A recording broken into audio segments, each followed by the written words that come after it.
Assalamualaikum warahmatullahi wabarakatuh. Hai anandaku semua, apa kabarnya? Jumpa lagi bersama saya Ibu Adi Farida. Mudah-mudahan kalian semua dalam keadaan sehat walafiat dan tetap semangat belajar walaupun masih dalam keadaan pandemi COVID-19.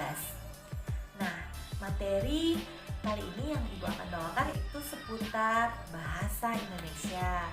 Nah, kali ini Ibu mau membahas materi buat kamu yang sudah duduk di kelas 9.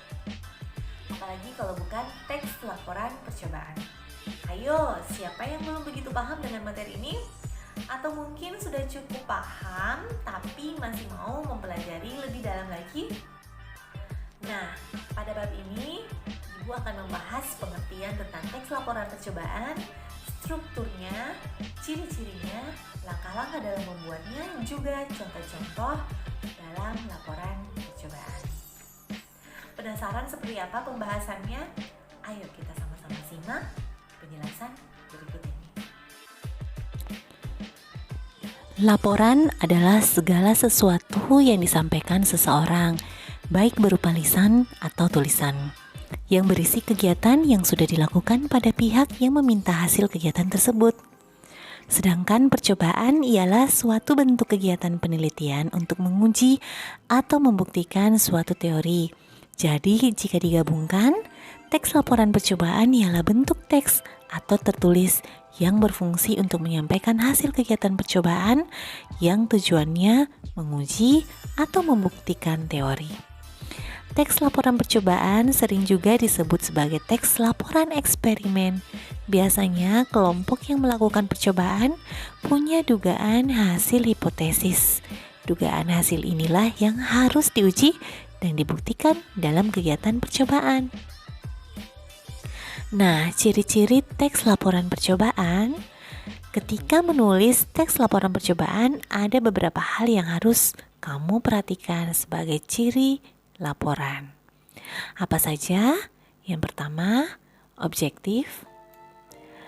Nah, objektif itu menyampaikan informasi atau data sesuai dengan keadaan yang sesungguhnya. Apabila hasil tidak sesuai hipotesis, sampaikan apa adanya sesuai hasil percobaan yang dilakukan. Misalnya nih, kamu sedang menguji perbandingan vitamin C pada buah jeruk dan stroberi. Kamu menduga buah jeruk punya vitamin C lebih tinggi daripada stroberi. Ternyata setelah dilakukan percobaan, hasilnya tidak sesuai dugaan.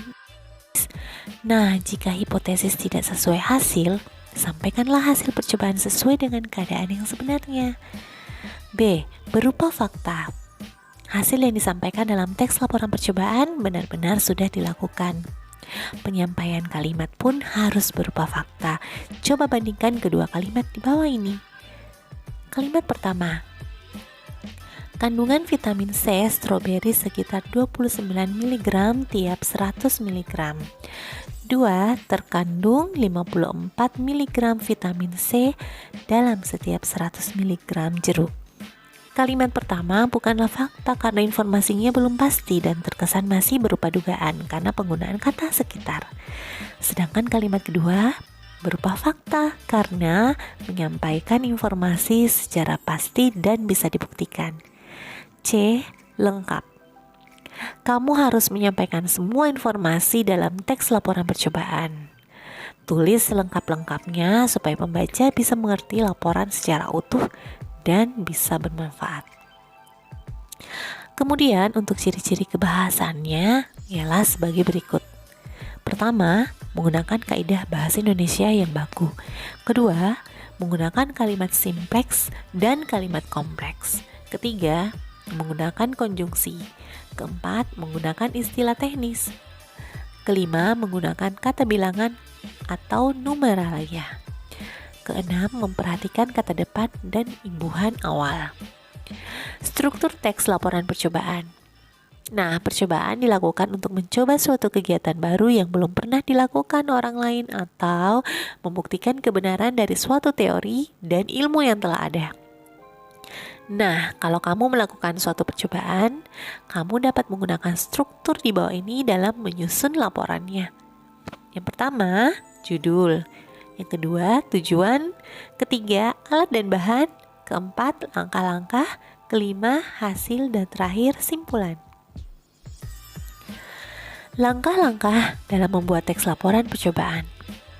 Setelah membahas pengertian, ciri-ciri, dan strukturnya, tentu kamu mau tahu dong seperti apa sih langkah-langkah dalam membuat teks laporan percobaan. Yuk, anak-anakku simak di bawah ini. Baik, anak-anakku, berikut langkah-langkah membuat teks laporan percobaan. Yang pertama, membuat judul. Yang kedua, menyusun kalimat pembuka. Yang ketiga, menyusun isi laporan. Yang keempat, menyusun kalimat penutup. Yang kelima, merangkai dan meninjau kembali. Dan terakhir, menyunting.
Itulah sekilas mengenai pembahasan teks laporan percobaan. Mudah-mudahan cukup membantu kalian dalam belajar jarak jauh.